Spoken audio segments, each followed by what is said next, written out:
Merci à tous d'être venus une nouvelle fois nombreux pour cette deuxième conférence. Alors nous accueillons ce soir le général Bertrand Soubelet pour une conférence sur la sécurité intérieure et la menace terroriste. Bertrand Soubelet, merci beaucoup de nous faire l'honneur de venir ce soir porter la bonne parole. Bertrand Soubelet, c'est un général qui a intégré Saint-Cyr en 1978, le Collège interarmées de défense en 1995. À la fin des années 1990, vous étiez chef de cabinet du directeur général de la Gendarmerie nationale. Vous avez été auditeur de l'IHEDN en 2007. Le 1er mars 2009, vous avez été admis au corps des officiers généraux au grade de général de brigade. Et en novembre 2012, vous avez été promu directeur des opérations et de l'emploi à la direction générale de la Gendarmerie nationale. Ce poste faisait de vous trivialement le numéro 3 de la Gendarmerie nationale. C'est à ce poste que, au mois de décembre 2013, vous avez été auditionné par une mission d'information sur l'état de la délinquance dans notre pays. À cette occasion, vous avez choisi de tenir un discours de vérité face à la représentation nationale. Un discours alertant sur les dérives sécuritaires du pays, les dérives de la justice pénale. Et cette parole de vérité, elle vous a coûté votre poste. Vous avez été, suite aux remous qui ont été générés par cette audition, qui a été particulièrement suivie, eh bien, vous avez été muté à l'outre-mer, ce qui a conduit 3 députés à démissionner eux-mêmes de cette mission d'information pour dénoncer cette atteinte à la liberté de parole pourtant essentielle lorsqu'on vient auditionner devant la représentation nationale. Vous avez, à la suite de cette mutation, décidé d'écrire un livre pour reprendre et approfondir tout ce que vous aviez déclaré devant la représentation nationale. Ce livre, vous l'avez sobrement intitulé « Tout ce qu'il ne faut pas dire ». Et ce livre a été un succès de librairie puisqu'il a été vendu à près de 120 000 exemplaires. L'année suivante, vous avez d'ailleurs récidivé en écrivant un autre livre intitulé cette fois « Sans autorité, quelle liberté ». Vous écouter, mon général, c'est donc écouter une parole libre et une parole courageuse. Et puisque je vous parle de parole, eh bien sachez que lorsque nous avions fixé cette date avec le général Soubelet, nous l'avions fixée parce que le général n'habitant plus en région parisienne aujourd'hui, nous nous étions arrangés pour qu'il vienne à Paris alors qu'il avait également d'autres engagements. Ayant par la suite été libéré de ces engagements, mais nous ayant donné sa parole, Bertrand Soubelet a décidé de venir à Paris uniquement pour vous. Et je tiens à vous le dire, puisque c'est tellement rare que nous en sommes d'autant plus honorés. Bertrand Soubelet, merci infiniment.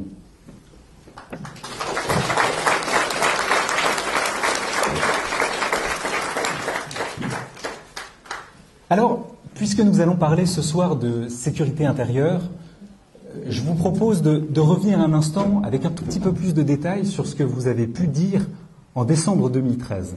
Vous avez notamment évoqué le fait que la gendarmerie rencontrait de graves difficultés dans sa lutte contre la délinquance. Pourquoi ? Parce qu'il manquait à l'époque 6 000 emplois qui avaient été supprimés, parce que la procédure pénale, vous la jugiez trop complexe, parce que la justice, selon vous, manquait de moyens, et parce que les gendarmes déploraient au quotidien des délinquants relâchés dans la nature, malgré leur engagement, le leur et celui également de certains magistrats. Et vous aviez également pointé le fait qu'il était difficilement compréhensible que des coupables puissent être mieux considérés que des victimes. Alors évidemment, toutes ces paroles, elles font écho à l'engagement de l'Institut pour la justice depuis maintenant plus d'une décennie. Mon général, est-ce que vous feriez aujourd'hui, 7 ans après, le même constat ? Où est-ce qu'on en est ? Bonsoir, mesdames et messieurs. Je suis très très heureux d'être parmi vous parce que j'ai toujours grand plaisir à partager mon expérience avec des Français qui parfois n'ont pas toutes les clés de compréhension sur les questions de sécurité. Hélas, cher maître, mon cher Guillaume, je crains que le constat d'aujourd'hui ne soit à peu près le même que celui que j'ai dressé devant l'Assemblée nationale il y a 6 années déjà. Quand on pose la question de savoir qu'est-ce qui a bougé depuis, j'ai coutume de répondre avec un sourire en coin, à part moi, rien. Parce que finalement, toutes les difficultés que j'ai évoquées à cette époque-là sont bien souvent des difficultés systémiques, c'est-à-dire qui relèvent de l'organisation et du système dans lequel nous vivons dans notre pays sur les questions de sécurité et de justice. Parce qu'il faut dire que les questions de sécurité et les questions de justice sont absolument inséparables. Et ceux qui disent le contraire, parce que j'ai déjà entendu un certain nombre de théories là-dessus, ne sont probablement que des intellectuels évaporés qui ne connaissent rien de la réalité quotidienne de la délinquance dans notre pays. On ne peut jamais dissocier la partie sécurité de la partie justice parce qu'il y a une continuité, il y a un continuum. Et c'est celui-là qui pose véritablement des problèmes parce que, en effet, la gendarmerie avait à l'époque un problème d'effectifs et de moyens et la justice avait à peu près les mêmes. Ce qui m'a fait dire un jour, quand j'étais en déplacement, après avoir été mis dans un placard doré, quand j'étais en déplacement en Guadeloupe, j'ai dit à des journalistes, si d'aventure le gouvernement devait faire des efforts pour améliorer le niveau de sécurité de notre pays, il devrait d'abord donner des moyens à la justice. Ce qui a mis le ministre de l'Intérieur, Bernard Cazeneuve, à l'époque, dans une colère noire. Et je crains même d'ailleurs qu'il m'ait traité de plusieurs noms d'oiseaux. Mais ce que j'ai dit, je l'ai dit en toute sincérité et en toute transparence. De la même manière que ce que j'ai dit devant l'Assemblée nationale, lorsque j'ai livré les chiffres de la délinquance du mois de novembre de cette année-là, en disant que c'était dans la région de Marseille, pour tout dire, sur le ressort du tribunal de grande instance d'Aix-en-Provence, donc dans la région marseillaise, où il y avait eu un certain nombre de délits qui avaient été commis, et j'avais fait le décompte des suites pénales qui avaient été données, et j'avais dit, à la suite de cette démonstration et de ces chiffres, qu'on pourrait multiplier par 4 le nombre de gendarmes et de policiers, que ça ne changerait rien. Pourquoi ? Parce que lorsque les policiers et les gendarmes amènent des délinquants, quels qu'ils soient, au tribunal, il faut que la justice, le système de justice, ait la capacité d'absorber cette charge et de rendre la justice dans des délais compatibles avec une bonne justice, et puis pour que les peines soient véritablement en rapport avec les délits commis et que les peines puissent aussi être exécutées. Parce que nous avons aussi dans notre pays un problème d'exécution de peines. Donc en réalité, c'est pour ça que je disais tout à l'heure que c'est indissociable. Le niveau de sécurité ne pourra varier que lorsque les décisions qui auront été rendues par la justice seront 1. Effectives, 2. Rapides et 3. Exemplaires. Elles ne remplissent aujourd'hui malheureusement aucun de ces critères. Pourquoi ? Eh bien parce que la justice a été maltraitée pendant trop longtemps dans notre pays en ne lui donnant pas les moyens de fonctionner correctement. Alors souvent on pose la question, comment vous expliquez ça ? Vous savez, c'est une lente dégradation de plusieurs dizaines d'années et il faut remonter très loin pour trouver les explications. En tout cas, ce qui est clair, c'est que entre 1874 et 2000, ça devait être dans les années 2010, le nombre de magistrats dans notre pays n'a pas varié. N'a pas varié. C'est dire. Pourtant, la délinquance et la violence ont augmenté de manière très, très significative. Donc, voyez-vous, on ne peut pas aussi taper sur les magistrats et la justice, et Dieu sait si parfois j'ai été virulent contre les magistrats qui parfois rendaient la justice en fonction de leurs propres opinions et non pas en fonction du code pénal. Mais on ne peut pas non plus tout leur attribuer et leur faire porter la responsabilité des dysfonctionnements. Alors après on me disait, mais pourquoi on n'a pas donné les moyens à la justice ?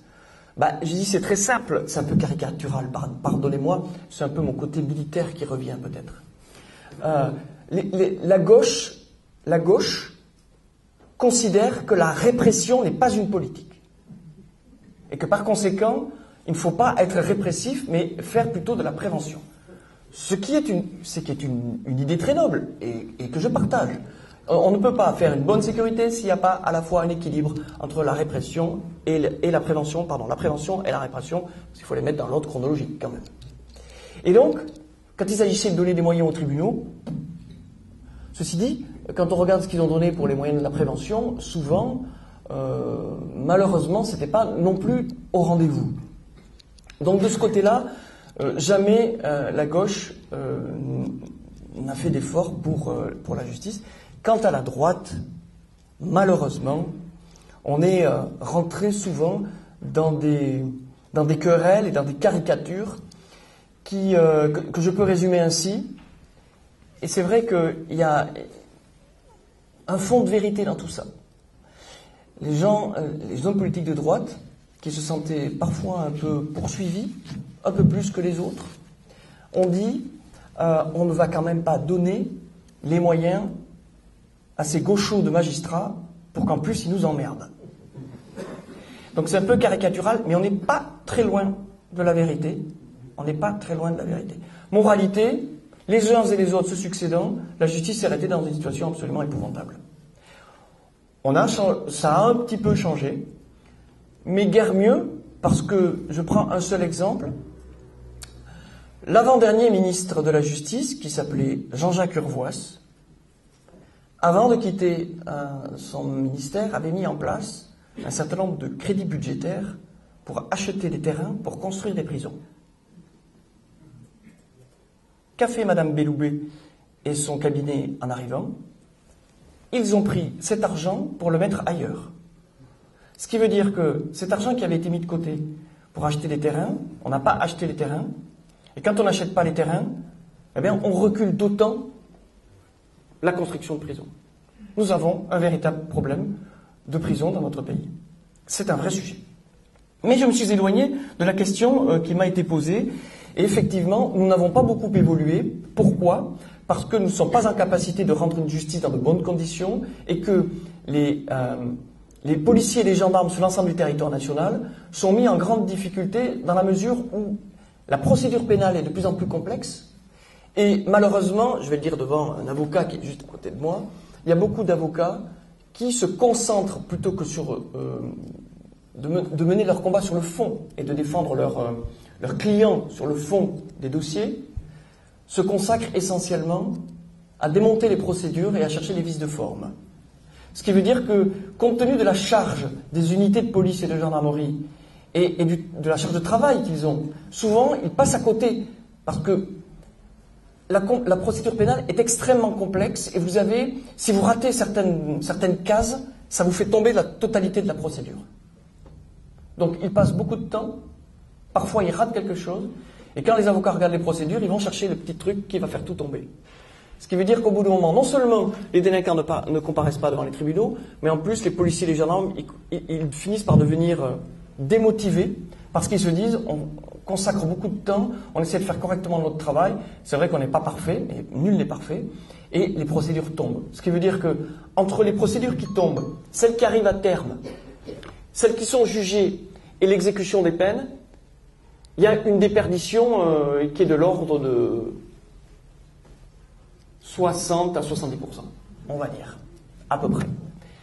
Mais de toute façon, même si elles arrivaient à leur terme, les peines ne pourraient pas être exécutées. Donc on a une vraie difficulté de fond. Pourquoi ? Parce que les Français, aujourd'hui, considèrent que leur justice ne fonctionne pas. Ils considèrent même parfois qu'elle est faible, ce qui est faux. La justice n'est pas faible. Quand les peines tombent, elles tombent dures.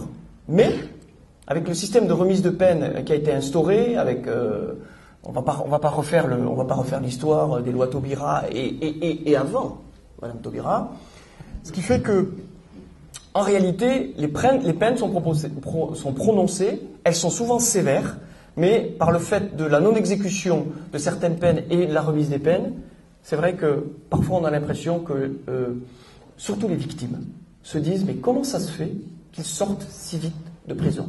Et même parfois, comment ça se fait qu'ils n'y rentrent même pas ? Parce qu'aujourd'hui, dans notre pays, les peines de moins de 2 ans d'emprisonnement ne sont pas exécutées. Parce que nous n'avons pas de place dans les prisons. Ceci dit, on aura l'occasion d'y revenir peut-être, moi je ne suis pas pour le tout prison, parce que je pense que ce n'est pas forcément une bonne solution. Il y en a d'autres qui sont certainement beaucoup plus efficaces.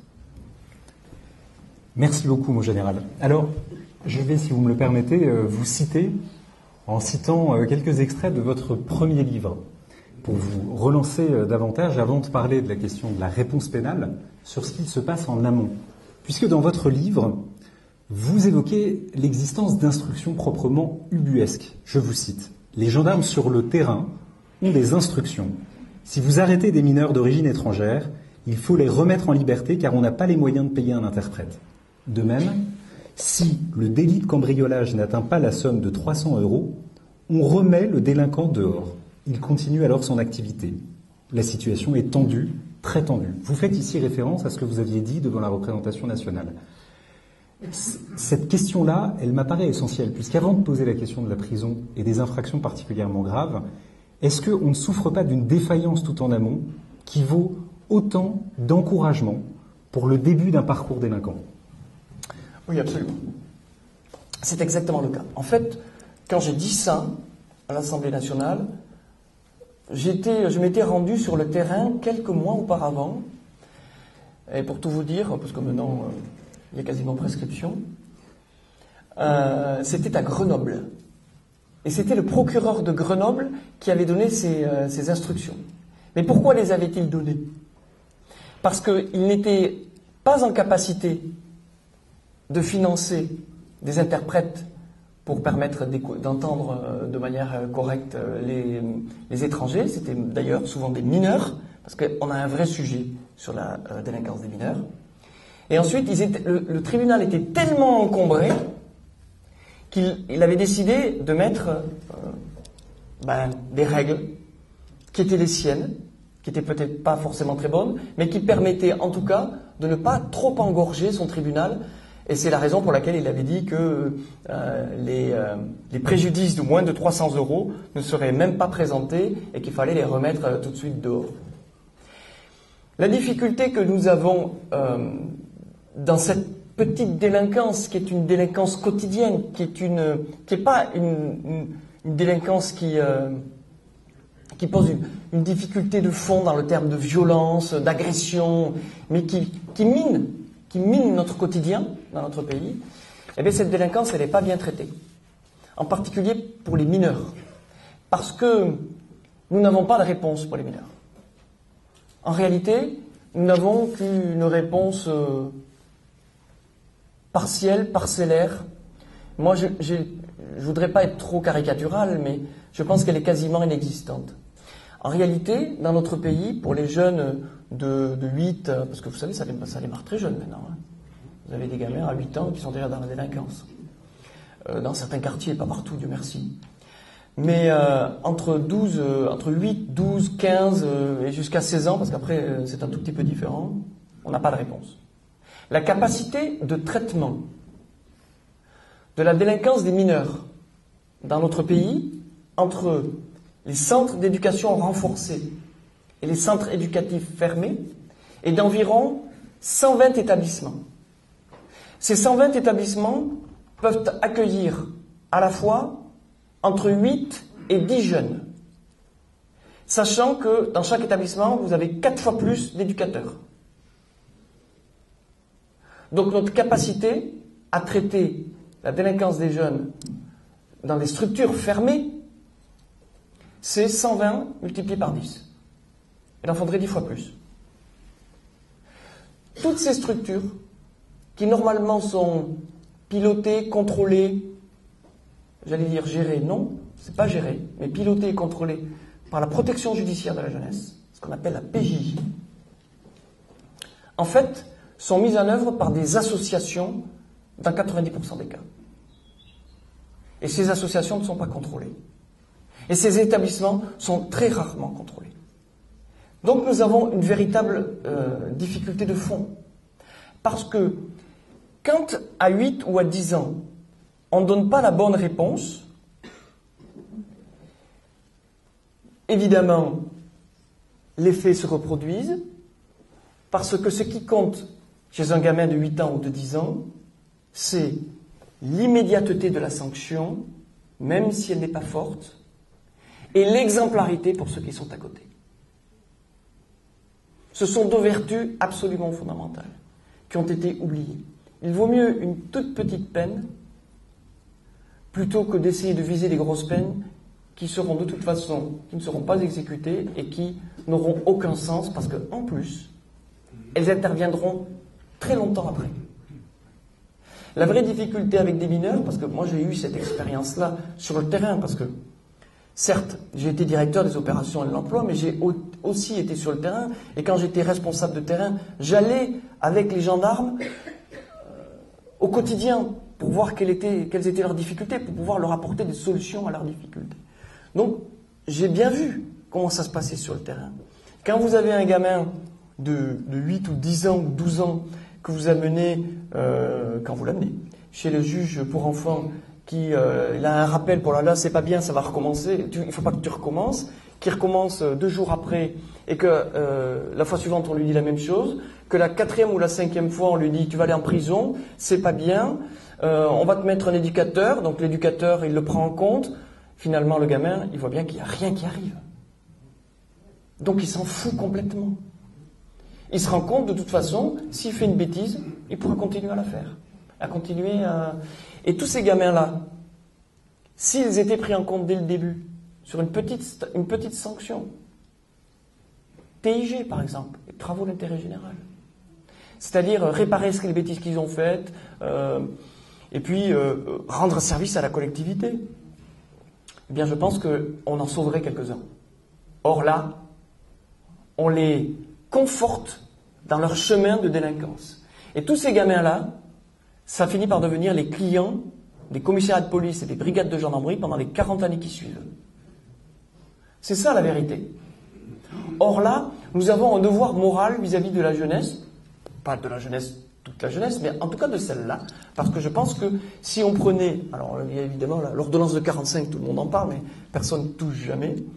En fait, il faudrait vraiment qu'on prenne à bras le corps ce sujet-là, moi que j'évoquais déjà, quand je commandais les gendarmes du Vaucluse, c'était entre 1999 et 2002. Et je disais à mon préfet, monsieur le préfet, notre priorité absolue, ça doit être la délinquance des jeunes. On est en 2020, je crois qu'on n'a pas avancé depuis. Donc c'est un vrai sujet de fond, que nous avons devant nous, parce que nous avons des générations de sacrifiés. Vous avez des gamins qui ont 25, 30 ans aujourd'hui, qui n'ont jamais connu que la délinquance, et ça sera très compliqué de leur faire comprendre qu'il y a un autre chemin. Quand on a 10 ou 12 ans, on peut comprendre qu'il y a un autre chemin, il suffit simplement que ça soit expliqué et que ça soit ferme. Or aujourd'hui, nous avons perdu dans notre société la capacité de dire non et la capacité d'être ferme. Pas d'être autoritaire, pas d'être brutal, mais d'être ferme. Je crains que nous ayons, depuis de trop nombreuses années, confondu autorité, qui est un terme noble, et autoritarisme. Ce sont deux choses différentes, et je pense que, malheureusement, nous ne sommes pas encore débarrassés des séquelles de ce que les gens qui se sont battus en 1968 sur les barricades ont cru défendre. Ils ont cru défendre leur liberté, et en fait, malheureusement, je pense qu'ils ont fait exactement le contraire. Ils ont démoli notre liberté pour les 50 ans que nous venons de vivre, et je crains que ça ne soit pas encore terminé. Alors pour rebondir sur ce que vous venez de dire, mon général, au sujet de la justice des mineurs, je vais citer quelques chiffres, puisqu'on vous parle beaucoup des places de prison qu'on vous promet depuis maintenant plusieurs décennies et qui ne voient jamais le jour. Donc pour mémoire, Emmanuel Macron, qui était donc le dernier à s'être engagé sur le sujet, parlait de la création de 15 000 places de prison. Et si on s'en réfère aux dernières communications qui ont fuité dans la presse, qui étaient des chiffres qui circulaient entre ministères et qui ont été révélés au mois de juillet dernier par le Canard enchaîné, on en atteindra, si on a de la chance, péniblement 5 000 seulement sur les 15 000 prévus à la fin du quinquennat. Mais puisqu'on parle de justice des mineurs et que le général Bertrand Soubelet vous parlait à l'instant de centres éducatifs fermés, qui sont d'autres réponses qu'on peut apporter pour cette délinquance si particulière, eh bien là aussi on dispose de chiffres et là aussi la parole publique n'est pas tenue. Pourquoi ? Parce qu'on vous parle Lorsqu'on reprend les chiffres, on retrouve des engagements de Nicole Belloubet au début du mandat qui vous parlent d'un accroissement de l'ordre de 20 centres éducatifs fermés. Aujourd'hui, on est à mi-mandat. On en a péniblement, à en juger par les derniers chiffres révélés par le ministère de la Justice, on en serait à 5 de plus seulement. Donc sur ce point également, voilà, les autorités, semble-t-il, ne font pas ce qu'il faut. Alors, je vais changer de sujet, je vais évoquer maintenant, avant de venir sur la question du terrorisme, mais vous verrez tout de suite le lien qui peut en être facilement fait, la question des armes. Puisque dans votre livre, mon général, vous dressez également un constat particulièrement alarmant. Je vous cite. « Nous vivons sur une poudrière. Dans les grands centres urbains de France, il y a des stocks d'armes illicites qui sont le reliquat des guerres d'Europe centrale. Ce qui nous fait peur à nous, gendarmes, c'est que ces stocks d'armes, qui dorment pour le moment, sortiront un jour ou l'autre entre les mains de gens déterminés et organisés. » Où est-ce qu'on en est aujourd'hui? Est-ce que les autorités ont pris la mesure de la gravité de cette situation? Alors, est-ce que les autorités ont pris la mesure de la gravité de la situation? J'en sais rien parce que je ne suis plus aux affaires, moi. J'ai décroché, enfin, on m'a fait décrocher, donc si vous voulez, je regarde ça d'un tout petit peu plus loin, même si beaucoup de gens se confient à moi et je dispose d'un certain nombre d'informations. La situation n'a pas évolué, les mêmes stocks d'armes sont dans certaines cités, il n'y a aucun doute là-dessus. Et je crains malheureusement que nos autorités aient décidé, de ce point de vue-là, de jouer le statu quo. Voilà, parce que, vous savez, les endroits dans lesquels ces armes existent sont des endroits dans lesquels les lois de la République ne sont plus appliquées depuis un certain temps. Les policiers ont parfois du mal à rentrer dans ces cités. Et quand je dis ont parfois du mal, c'est un euphémisme. Je rappelle d'ailleurs que Gérard Collomb, quand il a quitté Beauvau, il a dit dans certaines zones, nous ne vivons pas côte à côte, mais bientôt face à face. Mais ça fait longtemps qu'on vit face à face en réalité. Et malheureusement, le sujet, il est là. Le sujet, il est là. Vous avez des gens qui sont déterminés et qui... alors, pendant un certain temps, on n'a pas réussi à faire la différence entre ce qui relevait de la délinquance et ce qui relevait de la radicalisation. Les choses semblent être un tout petit peu plus claires, mais en tout cas, ce qui est sûr, ce sont à peu près les mêmes qui disposent de ces armes. La difficulté, je crois, de ceux qui sont aujourd'hui à la tête des affaires publiques, c'est qu'ils se rendent bien compte que dans ces zones dont je viens de parler, on considère actuellement qu'il y a à peu près 1296, à peu près 1300 quartiers sensibles, et il y en a à peu près une centaine qui sont véritablement très compliqués, dans lesquels on sait que pour y rentrer et puis pour y mettre un peu d'ordre, il faudrait des moyens assez considérables. Donc dans ces quartiers, vous avez toute une économie souterraine qui existe, et je crains que à la fois les élus locaux, mais aussi les responsables publics nationaux n'aient peur de modifier les équilibres qui existent dans ces zones, et en allant y mettre un peu d'ordre, ça, en réalité, on met le feu à la poudrière. Mais ça n'est pas un raisonnement qui tient, parce qu'on ne peut pas gouverner en évaluant toujours la pire des conséquences des décisions que l'on prend. Parce que quand on gouverne, il faut un minimum de courage. C'est vrai que ce n'est pas exactement ce qui qualifie notre classe politique depuis un certain nombre d'années. Je dois le dire. Moi, j'en parle très à l'aise parce que je les ai côtoyés. Vous savez, quand vous êtes directeur des opérations de la gendarmerie, c'est-à-dire que vous êtes responsable de tout ce qui se passe sur l'ensemble du territoire national. Je rappelle que la gendarmerie, c'est 95% du territoire. La police n'en couvrant que 5%, et il y a 50% de la population en zone police et 50% en zone gendarmerie. Donc, d'abord, un, je savais de quoi je parlais, et deux, je côtoyais le ministre de l'Intérieur et tous les responsables gouvernementaux au quotidien. Donc, et j'allais à la rencontre des élus locaux. Donc, je les connais tous. Je sais ce qu'ils me disaient. Je sais ce qu'ils disaient en public. Je sais ce qu'ils pensaient. Et je sais parfaitement ce dont ils avaient peur et dont ils ont encore peur aujourd'hui. Donc, vous savez, moi je parle en toute transparence. Je ne prends pas de gants parce que je ne me présente à aucune élection. Donc je n'ai rien à gagner. La seule chose que je souhaite, c'est que mon pays se sorte de la difficulté dans laquelle il est. Et pour se sortir de la difficulté, souvent, il faut prendre des décisions courageuses. Or, pour ce qui concerne la sécurité, et la sécurité de toutes ces zones, on ne pourra en sortir que si les décisions qui sont prises sont des décisions courageuses. Dans toutes ces zones dont je parle, où il y a des armes, et les gens qui y vivent le savent parfaitement, parce que la grande majorité de la population de ces quartiers, c'est une population qui a envie de vivre en harmonie, qui ne demande qu'à vivre tranquillement et qui souhaiterait que l'État intervienne. Il y a des millions de Français, aujourd'hui, attendent que l'État vienne mettre de l'ordre là où ils habitent. Et ils se sentent trahis par l'État qui ne bouge pas. Ils ont un sentiment de trahison et d'abandon. Mais comment pourrait-il en être autrement quand un ministre de l'Intérieur déclare publiquement, à l'issue d'une fusillade dans un quartier nord de Marseille, où il y a eu des tirs à la Kalachnikov, et où il dit « Dieu merci, les policiers n'ont pas tiré ». Mais je regrette,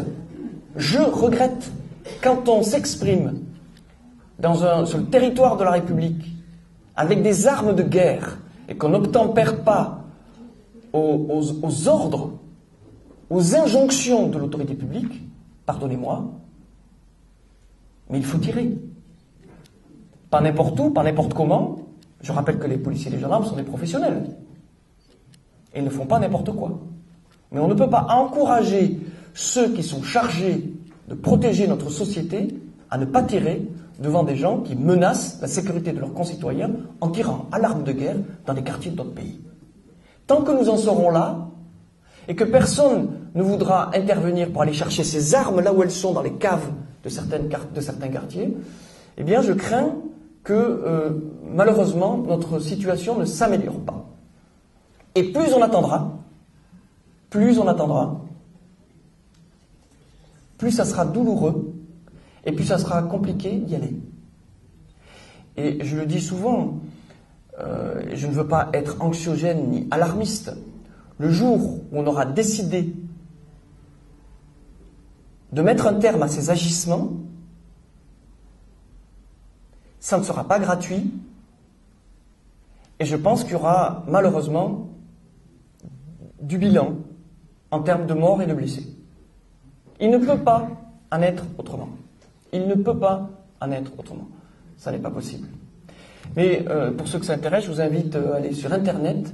J'ai fait une petite vidéo de quelques minutes où j'explique, avec un moyen très simple, comment on peut remettre de l'ordre dans certains quartiers. C'est ce qu'on appelle la théorie de la task force. Je ne vais pas y rentrer dans le détail, mais s'il y en a que ça intéresse, vous faites Général Soubelé, task force, etc.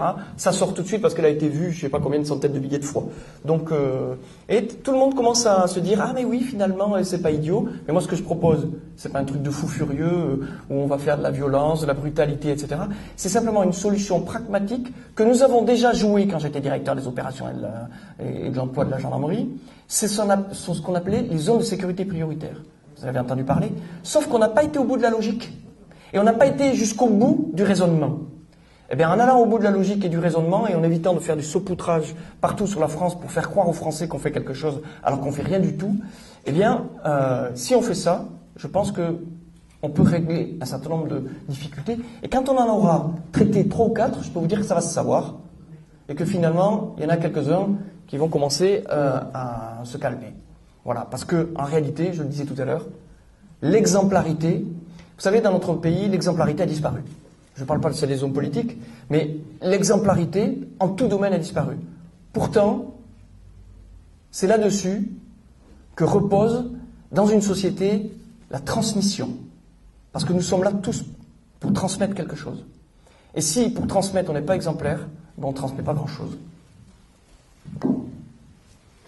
Alors, vous parlez des armes, des trafics. Dans votre livre, vous faites le lien entre tous les types de trafics. Vous dites, tous les trafics sont liés, les armes, la drogue, les êtres humains. Il y a comme un système de troc entre ces trois activités qui, toutes, d'une manière ou d'une autre, financent et alimentent le terrorisme. Alors, cette phrase me semble être une bonne transition pour maintenant, mon général, vous parler de terrorisme. Je crois que vous avez tous vu, regardé, lu les actualités. Vous savez tous qu'hier, à Londres, un terroriste a été abattu. Il avait blessé 3 personnes. Ce terroriste sortait de détention. Il avait purgé la moitié de sa peine. Ces faits interviennent seulement à peine 2 mois après un autre drame qui lui ressemble terriblement, qui s'était passé sur le London Bridge, qui a coûté la vie cette fois à plusieurs personnes. Et le premier des 2 terroristes auxquels je fais ici référence avait lui aussi été condamné à une peine assez lourde. Alors lui, en l'occurrence, à 16 ans de détention initialement, même s'il est sorti à la moitié de sa peine également. 16 ans, pourquoi ? Parce qu'il avait notamment projeté un attentat sur la Bourse de Londres. Et cette personne avait fait l'objet des services de déradicalisation anglais. Et il avait même été présenté comme l'exemple même de la réussite de ces programmes. Il était sorti sous bracelet électronique. Et pourquoi est-ce que je vous parle de tout cela ? Parce qu'en France, nous attendons que tout cela se produise. Alors, c'est pas du voyeurisme, mais peut-être qu'on peut commencer à qualifier cela de bon sens. Pourquoi est-ce que je vous dis cela ? Parce que vous avez eu, ces dernières semaines, 2 cas qui ont été assez médiatisés, d'individus qui ont été condamnés pour des faits de terrorisme, 2014, 2015, qui sont sortis de prison. Vous avez notamment le leader d'un mouvement qui s'appelle Forsan Alissa. Alors, je peux peut-être vous en dire un petit mot. Forsan Alissa, il a été condamné en 2015 à 9 ans de prison pour association de malfaiteurs terroristes, détention d'armes. Il a donc été libéré en début d'année. Il diffusait des vidéos de décapitation et des hommages à Ben Laden. On a trouvé des kalachnikovs démilitarisés, ainsi qu'une liste qui ciblait des commerces juifs, donc chez lui, dans ses affaires, et ainsi que des personnalités d'extrême droite. Les enquêteurs ont toujours estimé que ce groupuscule était sur le point de commettre une action violente. Donc ce monsieur, c'est en France, cette fois, il a donc été libéré. On en a un autre, Flavien Moreau, encore plus récemment, vous avez dû en entendre parler. Flavien Moreau, il a été condamné à 7 ans de prison en 2014 pour association de malfaiteurs terroristes. Il était considéré comme très intéressé par la chimie des explosifs. Il avait rejoint Daesh sur zone.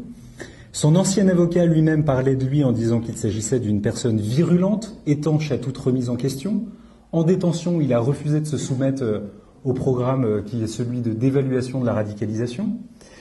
Et il est très lié avec son frère, lui aussi radicalisé, qui devrait également prochainement sortir de prison. Voilà. Pourquoi est-ce que je vous parle de tout ça, encore une fois ? Parce que on voit quelles sont les conséquences en Angleterre de ce type de décision sur des personnes qui sortent tôt, qu'on n'est pas parvenu, quoi qu'on en dise, à déradicaliser, et on refuse de faire ce que pourtant les Anglais se décident de faire, c'est-à-dire modifier notre législation pour alourdir les sanctions, les peines contre les terroristes. On se refuse également à faire autre chose, qui est d'introduire dans notre législation un dispositif qui existe pourtant pour d'autres profils à risque, qui sont les grands prédateurs sexuels.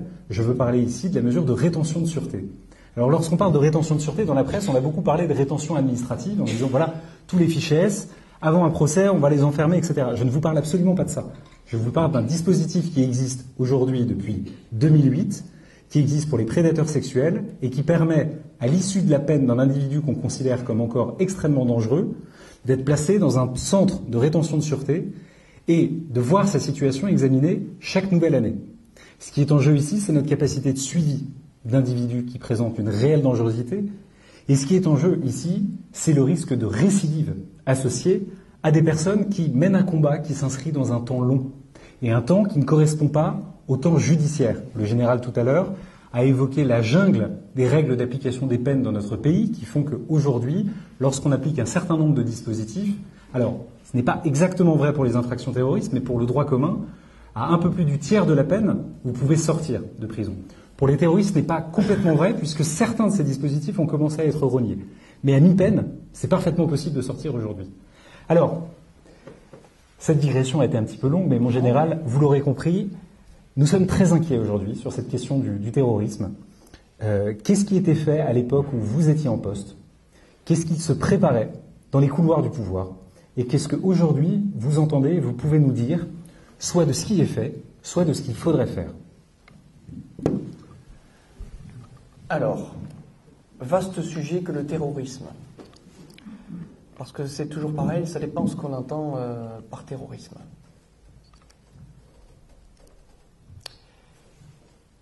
Ce qui me marque depuis que j'ai exercé ces responsabilités nationales, où j'ai eu aussi à traiter les questions de terrorisme, c'est la grande naïveté avec laquelle nous traitons ces sujets dans notre pays. On a l'impression que nos hommes politiques pensent que ça n'arrive qu'aux autres. Moyennant quoi, on a connu cette vague d'attentats en 2015, alors que ça faisait bien longtemps qu'on savait que beaucoup de choses se préparaient et qu'on a laissé faire partout dans notre pays. On a laissé prospérer cette idéologie radicale, salafiste, qui nous pose un vrai problème dans nos cités, dans notre société en général, dans nos prisons. Parce qu'il ne faut pas oublier que le lieu préféré de radicalisation et de prosélytisme, c'est la prison. Finalement, ils rentrent déjà bien endoctrinés et ils en ressortent encore pire. C'est ça la réalité des choses. C'est ça la réalité des choses. On sait que dans certains établissements pénitentiaires, un certain nombre de prosélytes disposent encore de leur téléphone et ils font de l'instruction religieuse en prison. Donc, si vous voulez, on ne prend pas les moyens pour faire cesser tout ça. Lorsque j'étais aux affaires, nous avons transmis, en 2013, 900 notes concernant des comportements radicaux, à l'époque à la DCRI, qui est devenue la DGSI. Avec des notes concernant des individus, des mosquées, des imams, avec un certain nombre de propositions sur des éloignements, sur des expulsions, sur des fermetures administratives. Sur les 900 notes que nous avons transmises à cette époque-là, le résultat, ça a été aucune décision. Tout est rentré dans la banque de données, tout a été enregistré, etc. Donc, on suivait. Ne vous inquiétez pas, on suit. On a vu le résultat du suivi. Donc, à l'époque, il n'y avait aucune intention politique de mettre un terme à ces agissements. Or, nous avions la preuve, nous les avons apportés, que dans un certain nombre de mosquées salafistes, des discours de haine, de violence, d'appel au djihad étaient tenus. Et à la barbe de tout le monde, si je peux m'exprimer comme ça, s'agissant de salafistes. Et donc, je crains malheureusement que les événements de 2015 aient confirmé tout cela, et que depuis, on a quand même progressé. Pas partout, malheureusement, parce qu'aujourd'hui, par exemple, on n'a aucune stratégie bien établie sur les fichiers S. Les fichiers S, il y en a aux alentours de 20 000. On ne peut pas tous les traiter. Donc il faut établir une stratégie. Qu'est-ce qu'on fait avec les plus dangereux? Qu'est-ce qu'on fait avec les moins dangereux? Aujourd'hui, encore une fois, on les suit. Mais on voit le résultat, puisque de temps en temps, on voit un individu qui est condamné ou qui fait un acte des fois débile, des fois pas débile, et on se rend compte que finalement, il était fiché S et que personne ne le savait, quoi. Donc c'est bien que les services spécialisés suivent, mais c'est bien aussi qu'à un moment donné, il y ait des décisions qui soient prises et qu'il y ait une stratégie qui soit mise en œuvre. Parce que les fichiers S ne représentent pas tous un danger, mais certains d'entre eux, oui. Nous n'avons pas les moyens de notre politique en termes de lutte contre le terrorisme. Heureusement, nous avons des services qui fonctionnent bien, des services qui ont déjoué un certain nombre d'attentats dans notre pays. Donc de ce point de vue-là, ça marche plutôt bien. Mais on peut pas se contenter de ça. Ça me paraît un peu léger. Un certain nombre d'imams ont été pris en compte. Il y en a quelques-uns qui ont été expulsés. Il y a un certain nombre de mosquées qui dernièrement ont été fermées. Je pense qu'il y a, de ce point de vue-là, quelques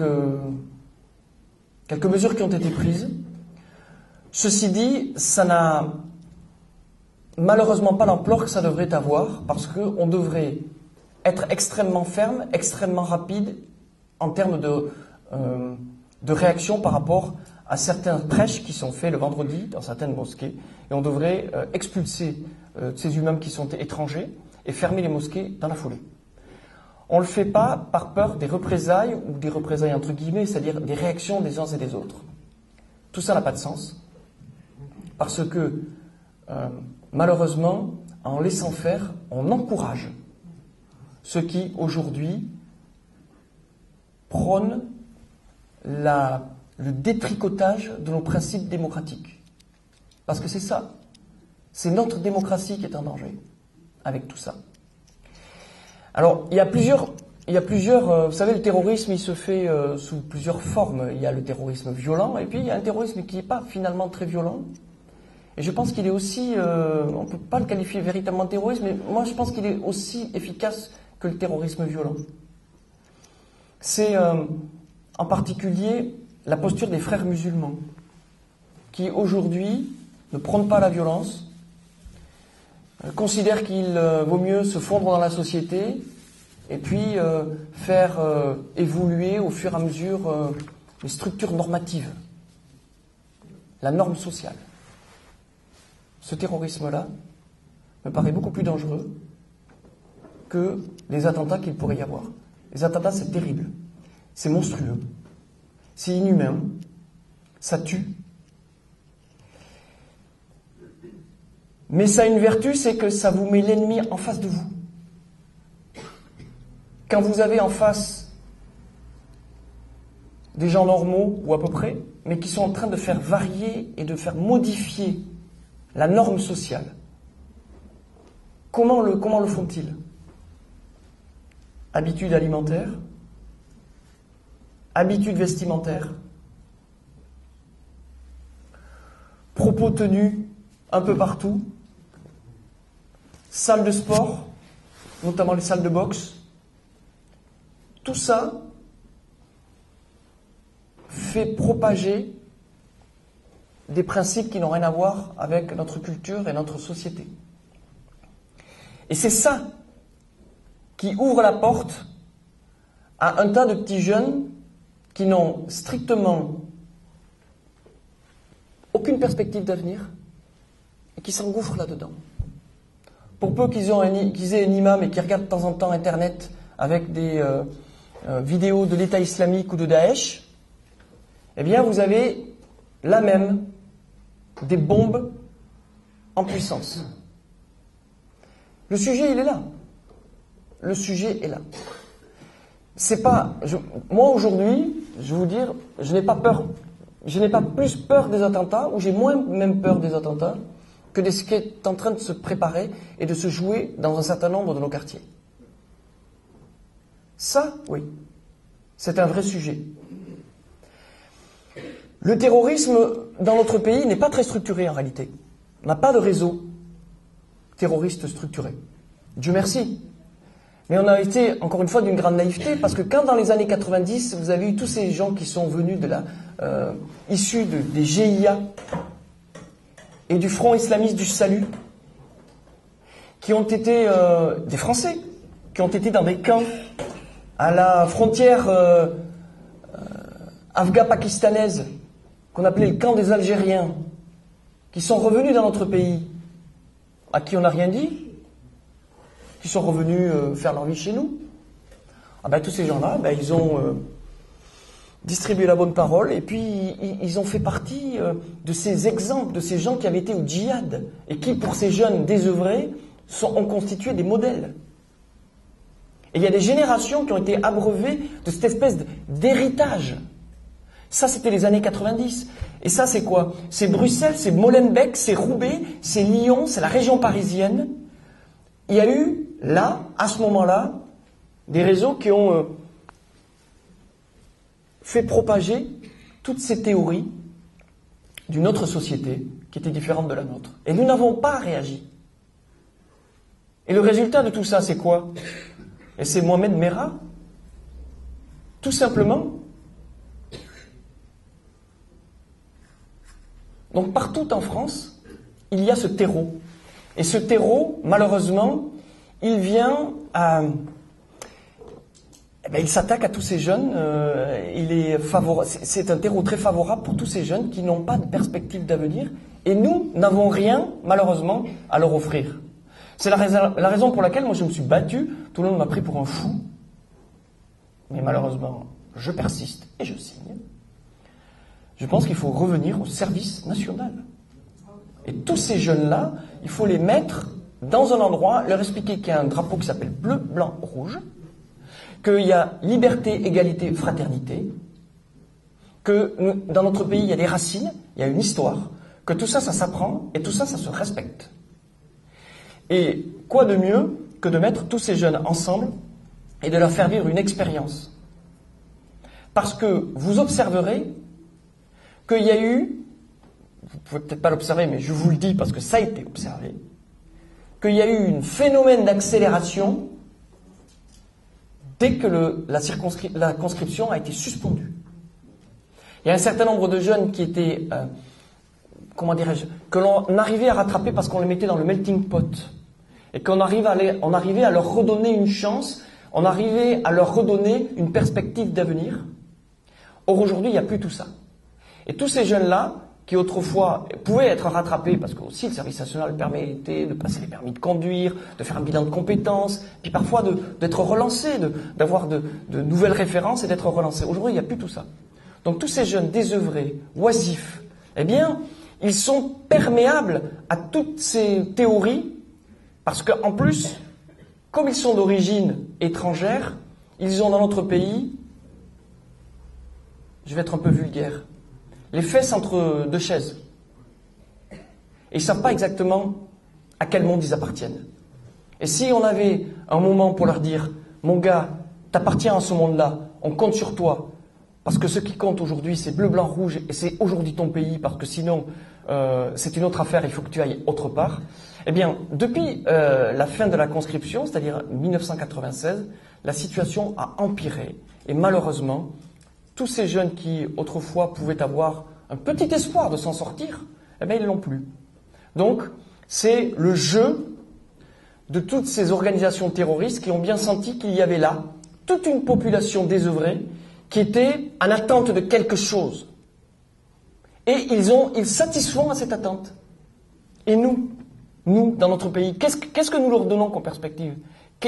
Comment répondons-nous à leurs attentes? Eh bien, on n'y répond pas.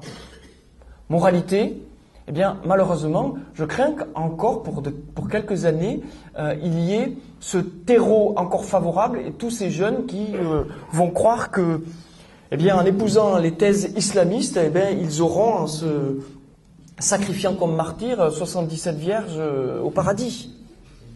C'est un peu caricatural, mais c'est un peu ça. Donc, quand on a 20 ans, on a besoin d'absolu. Or, nous, aujourd'hui, dans notre pays, qu'est-ce qu'on propose à des jeunes qui ont 20 ans? Je crains que ça ne soit pas grand-chose. Et quand, à 20 ans, on n'a rien à proposer et que ça démarre déjà depuis 10 ou 12 ans, si vous voulez, ça fait 10 ou 12 ans de déshérence qui permettent à toutes ces organisations terroristes, à tous ces gens qui n'ont pas d'intention bienfaitrice pour notre pays, de venir récupérer ces jeunes-là et puis de leur expliquer que eux, ils vont leur donner une raison de vivre. Et c'est là-dessus que le terrorisme repose. Et pour combattre le terrorisme, on peut avoir tous les services de renseignement qu'on veut. Pour détruire les effets du terrorisme, il faut s'attaquer aux causes. Et les causes, elles sont à l'intérieur même de notre société. C'est ça qu'il va falloir régler, et ça ne va pas se faire régler en 3 coups de cuir à peau. Et malheureusement, je pense que nous avons beaucoup de travail devant nous, et aussi, malheureusement aussi, je pense, nous aurons à pleurer quelquefois de voir comment notre pays est frappé par la bêtise et le totalitarisme, parce que c'est du totalitarisme, malheureusement. Merci, mon général. Alors, il y a ceux qui utilisent ce terreau, ces cerveaux disponibles, toute cette soif d'absolu, ceux qui insufflent ces idées, et puis il y a le carcan juridique, celui qui nous empêche de nous défendre face à ce phénomène. Dans votre livre, vous évoquez une affaire, une décision rendue par la Cour européenne des droits de l'homme, qui, je vous cite, est un exemple révélateur des décisions juridiques qui mettent en danger notre société. Vous évoquez la question de la suspension de l'expulsion vers son pays d'origine de Djamel Begal, accusé et condamné pour terrorisme. Est-ce que vous voulez en dire un mot ? Oui, bon, il se trouve que cette affaire a été réglée puisqu'il a été libéré et expulsé vers l'Algérie. Depuis l'année dernière, c'était, à l'été dernier, ça avait fait les choux gras de Twitter et compagnie. Oui, parce que il est vrai que ça fait partie de cette espèce d'état d'esprit que je vous ai décrit tout à l'heure, qui est la naïveté. Et notamment par rapport aux décisions de justice supranationales, celles qui nous viennent en particulier de la Cour européenne des droits de l'homme, mais pas que. On a l'impression que la France veut toujours être le bon élève, au risque même d'ébranler les fondements de notre société. Parce que là, pour le coup, comment peut-on justifier qu'un individu dangereux pour les Français, puisse ne pas être expulsé parce que la Cour européenne des droits de l'homme a considéré que si on l'expulsait, il courrait un danger dans son pays d'origine.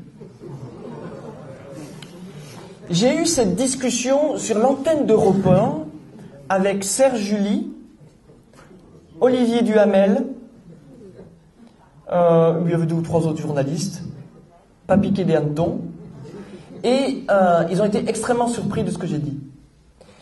Ma posture, elle est très simple. C'est de dire, nous n'avons cure des décisions de la Cour européenne des droits de l'homme lorsque la sécurité nationale de notre pays est en jeu. Et par conséquent, nous n'avons qu'un seul choix. C'est expulser Djamel Begal à l'époque. Et là, ils m'ont dit, oui, mais si, en Algérie, il est condamné à mort et s'il risque sa vie. J'ai dit, c'est pas le sujet. Le sujet, c'est cet individu présente un danger pour notre pays, donc il doit être expulsé. Ensuite, c'est une affaire diplomatique. Et je pense que la France a les moyens de faire en sorte que l'Algérie ne le raccourcisse pas, au moins immédiatement. Et ça se gère. Et ça se gère. C'est pas une question de justice, ça, c'est une question de diplomatie. Donc, en fait, il ne faut pas mélanger les genres. Les responsables d'un pays doivent être toujours guidés par l'intérêt général. Et lorsque la sécurité des citoyens est en jeu, ils n'ont pas d'autre alternative que de prendre la solution qui les protège au maximum. Même si une décision de la Cour européenne des droits de l'homme condamnerait la France si d'aventure elle l'expulserait.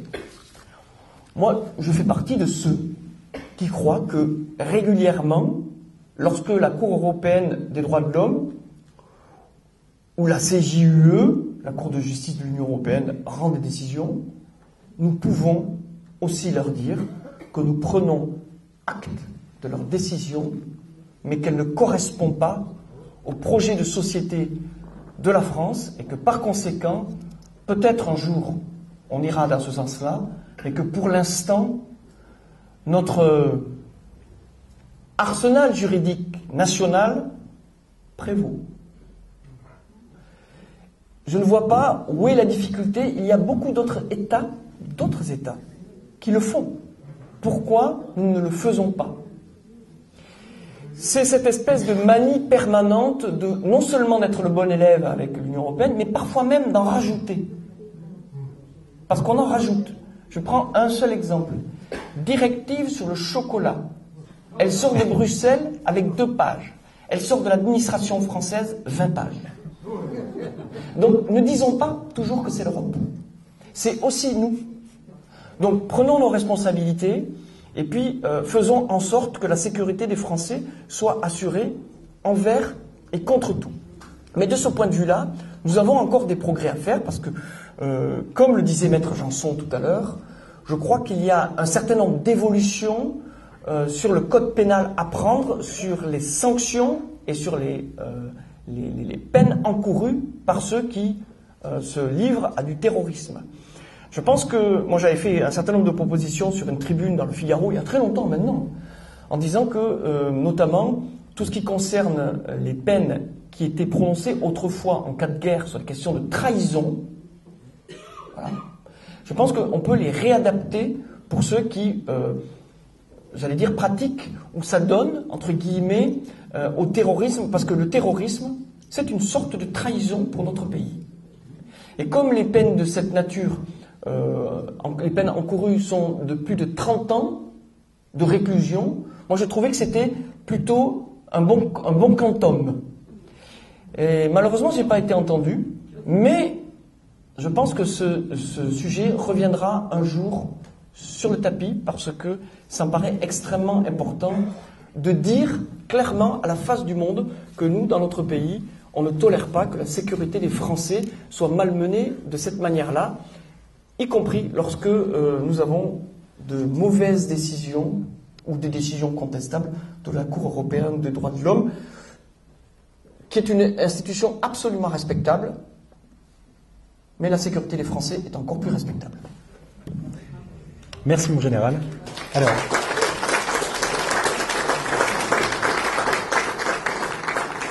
je vois que l'heure tourne et avant de faire circuler un micro pour que vous puissiez poser des questions, je voulais vous poser une dernière question. Revenir avec vous un instant sur les circonstances tragiques qui ont endeuillé la préfecture de police de Paris il y a quelques mois.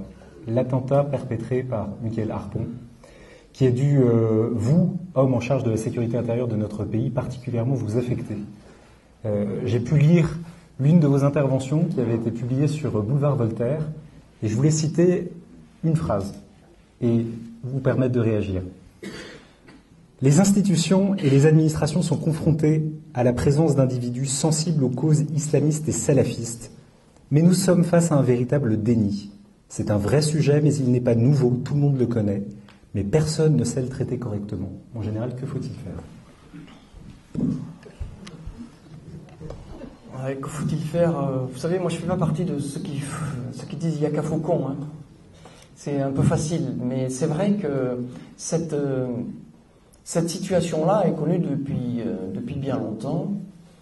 Nous savons que dans nos rangs, il y a des individus radicalisés et lorsque ils sont identifiés, ou on arrive à savoir exactement qui ils sont, c'est parfois un peu compliqué parce que vous savez, dans notre pays, ce qui nous empêche de faire les choses correctement, il n'y a qu'une seule chose qui nous empêche de faire les choses correctement dans notre pays et de penser correctement. C'est la bien-pensance. Il y a des choses qu'on peut dire, il y a des choses qu'on ne peut pas dire, il y a des choses qu'on peut faire, des choses qu'on ne peut pas faire. Moi, je regrette, mais je n'ai pas du tout cette manière de voir les choses. Et je me suis toujours battu contre cette espèce de politiquement correct et de bien-pensance. On a été confronté, enfin moi j'ai été confronté dans mes responsabilités à des jeunes qui étaient radicalisés, qui s'arrêtaient pour faire leur prière pendant leur service, etc. Ben, moi je les ai sortis. J'ai pris mes responsabilités, ils ont été sortis. Ils ont été remerciés. Contraints non renouvelés. Au revoir et merci. Sauf que dans certaines administrations, c'est assez compliqué de faire ça. Parce que vous avez parfois des lobbies qui se mobilisent et qui vous mettent en difficulté. Et qui, vous savez, aujourd'hui, quand quelqu'un ne fait pas correctement son travail ou qu'il se livre à des activités qui ne sont pas normales, entre guillemets, le moyen de défense qui est utilisé le plus communément par ces gens-là, il est très facile. Ils accusent ceux qui leur disent que ça ne va pas bien et qu'il va falloir que ça se termine de harcèlement. Et en règle générale, ça se retourne contre la personne qui essaie de mettre un peu d'ordre. Alors, ça vaut pour tout. Pour des gens qui font pas trop correctement leur travail, pour des gens qui sont radicalisés, pour des gens, pour tout le monde. Dès que quelqu'un fait une remarque sur la manière de servir, parce que c'est comme ça qu'on appelle les choses dans l'administration, la manière de servir d'un fonctionnaire, c'est du harcèlement. Donc personne ne s'y risque. Parce que personne n'a envie d'être emmerdé. Et donc, ce fonctionnaire de la préfecture de police, il avait été identifié. Ses collègues le savaient. Ça commençait à jaser. Mais personne n'osait le dire ouvertement, de peur d'être pris en compte et puis d'être mis en difficulté. Ça, cette loi du silence, elle est terrible un peu partout. Alors, l'institution militaire échappe à peu près encore à cette règle, parce que dans la gendarmerie, on arrive, et dans les forces armées, on arrive à faire un peu le ménage. Mais dans tous les endroits où il y a des représentants du personnel, où il y a des syndicats, c'est très compliqué. Donc, cet individu a bénéficié d'un effet de système. C'est très inquiétant. Parce que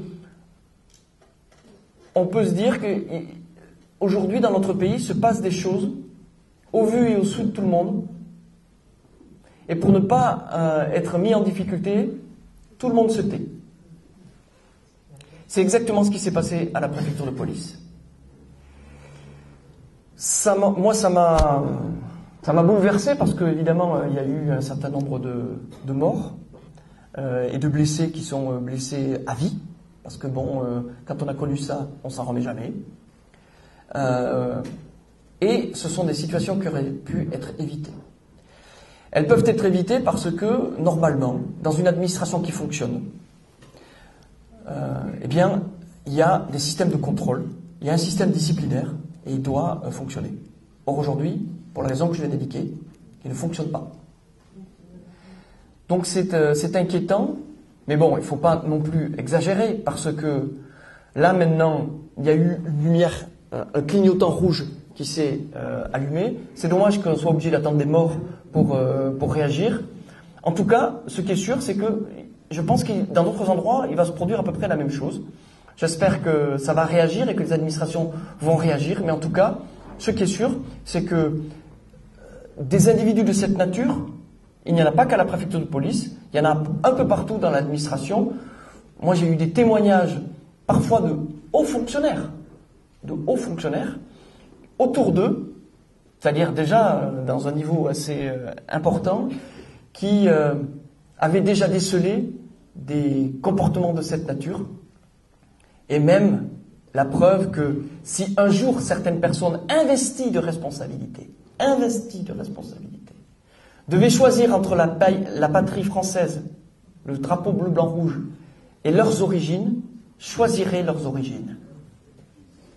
Donc c'est un vrai sujet de fond qu'on ne peut pas régler en 3 coups de cuir à peau. Et malheureusement, le drame de la préfecture de police n'est que la partie émergée de l'iceberg. Merci beaucoup, mon général. Alors, vous pouvez applaudir.